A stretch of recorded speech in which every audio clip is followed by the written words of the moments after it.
Pro Football Hall of Famer, joins me here on the Rich Eisen Show. Mr. D, thanks for calling in. Hi, Rich. Thank you so much for having me. Well, great honor. Oh, Mike, please. My gosh, the honor is all mine. The pleasure's all mine. How does it feel 5 days later, 4 or 5 days later? Well, it feels great, but I'll tell you one thing. I was warned by my guys that are in the Hall of Fame. What they put you through for 5 days, and I'll tell you something. I have a chest cold.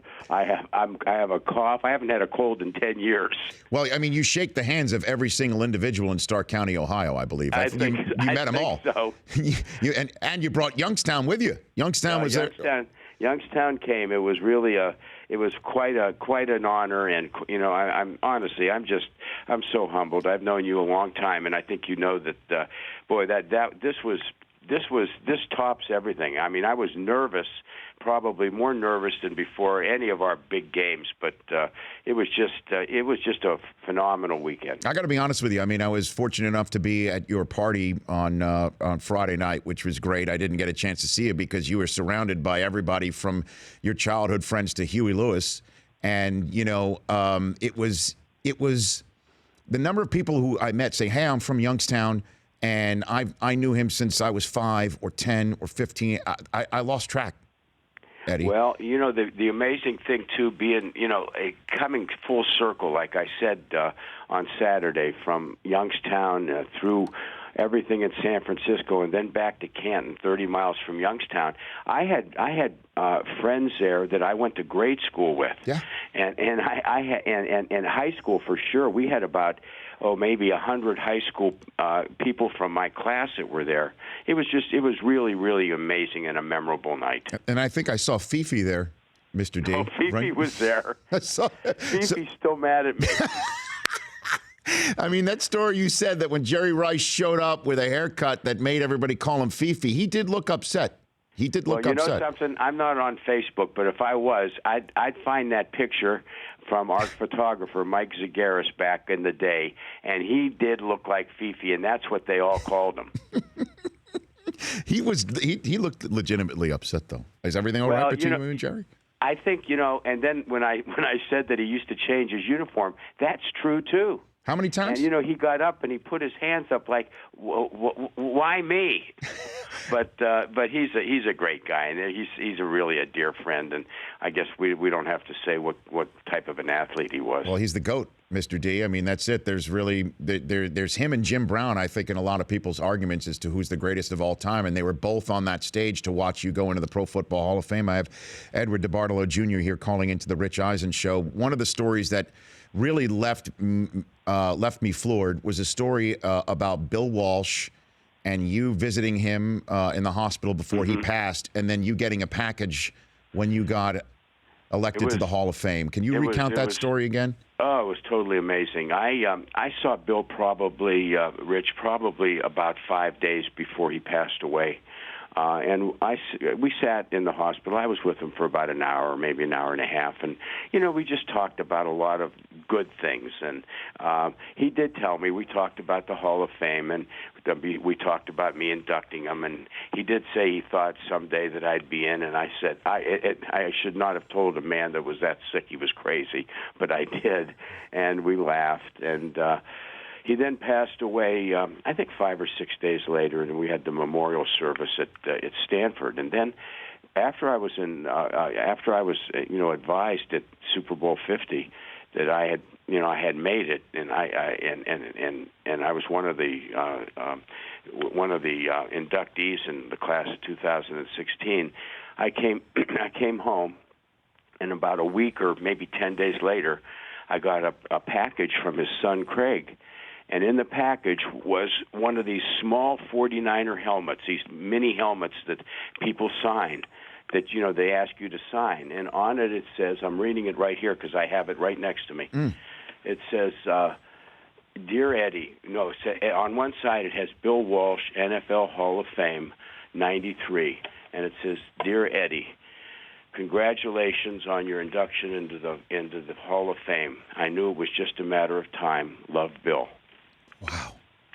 And so essentially from the great beyond, you're getting something that he wrote out before he passed, knowing that your Right, day would come. I'm sitting here right here in my desk, and I have goosebumps still. Wow. I mean, that is, I get goosebumps hearing that too. I mean, what does that mean, though, for you now that you know your bust is in that room forevermore? It's really the culmination of everything that ever happened to me in that life, in the life that I lived in San Francisco with the fans, with the great players, with the wins, with the losses, everything. And you have to take the good with the bad. You know that as well as I do. And we had some tough times, but it all boils down to how you live your life and how you treat people and how people treat you. And, it's just, I don't know if it's really sunk in yet. I have a fabulous class. These guys that went in with me, I got to know them so well. Kevin Green and Brett Favre, what a great guy he is. They all are. Orlando. It's just such an honor. It's beyond words. It's beyond my comprehension. And when you said in your speech, I'm on the phone with Eddie Debartolo Jr. right now. When you said, I think we could use a little bit more of that sense of duty to one another and that sense of responsibility for one another in the NFL today, and then everybody on the stage stood and clapped. What were you alluding to specifically in that line, Eddie? Basically, and I know that some of the Hall of Famers are some of them are older there, but I what I was alluding to was that I think that you lose contact with what this sport is really all about. And I know it's about winning. And now, there's so many, not millions, billions of dollars that are involved in it. But there has to be that sense that of family, that sense of unity, and that sense of camaraderie, and it just, you can't lose that with the dollars, and you can't lose that with the TV contracts and all this. That's important. But what's important is these men on the field that go out there and lay their life on the line. I mean, and they do, and they're paid well.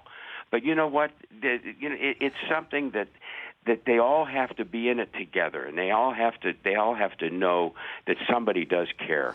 Well, I mean, and when you were owning, and certainly in your heyday, for the lack of a better phrase, although from 81 to 98, your team's averaged 13 wins, so there's a very long heyday for you. The labor disputes were far more numerous than what we're seeing in terms of collective bargaining agreements right now. Now it seems there's a lawsuit once a week between either party. So was there less of a sense of mistrust between players and owners back then that you were able to overcome? I don't know. A lot of things were going on, and there was there was differences in the league. Gene Upshaw was involved, obviously a good man, a real good man. You had a different commissioner. Things were different. You didn't have the television contracts, the salaries. There were. I remember the work shortage, and I remember when we had the strike, and I still remember fielding a team. And I don't know if anybody really knows this, but this is another story. When our guys broke the picket line, and I don't know if you remember this, Rich, but we had about 6 or 7 guys that broke that the strike picket line, and they came back. And I was at the time. I think it was Commissioner Roselle. It may have been Tagliabue, but I think it was Commissioner Roselle. I was fined back then, and the players paid my fine because of you letting them come back across the picket line. So, right. Could anything like that happen today, though, Mr. D? I mean, it seems like it just seems like, how can we get? Obviously, no one wants to see the strikes and labor disputes. Nobody wants to hear that, but everybody just wants everybody to get along. The pie is that large, as you point out. I mean, so what would you counsel? How would you counsel, knowing players as well as you do from a management point of view, to infuse what you're talking about into today's jet stream in the NFL? I think that they just have to go, and you have agents, you have good agents. I think what these players have to do is quit quit worrying about how things are going to turn out and their next paycheck. That's very, very important, but these checks are enormous. And just be part of something that's so vitally important to them and their families, and also to the owners of the team. I mean, and I said there's more of a sense of duty to one another. That's what we need, and responsibility for one another. I think I was right when I said that history has its eyes on us now. And, we're dealing with CTE. We don't know where that's going. And there are a lot of players that are coming down with really serious injuries. And, it's just something that has to be unified. And the guys have to really, really care.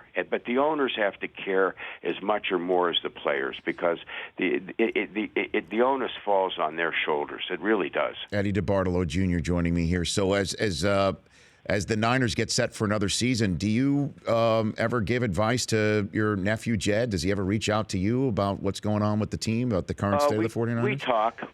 I think it hasn't been as much in the last year or two, because he's sort of taken over the situation himself. Mm-hmm. When he first took over, we spent some time together, and I talked to him and tried to give him a little bit of advice. But those are growing pains, and you just have to live with it and take your lumps and take the good times with the bad times. And I think the 49ers will be fine. I think they'll come back to where they were. Well, it was great to see you get what you deserved, Mr. D. It really was. Thank you so much. Awesome. And just seeing all your family and your friends all come together, and all the players just excited to see you, and for you to go into that spot and be there forevermore in your home state, be one of the 303, the number of guys in that Hall of Fame. Congratulations.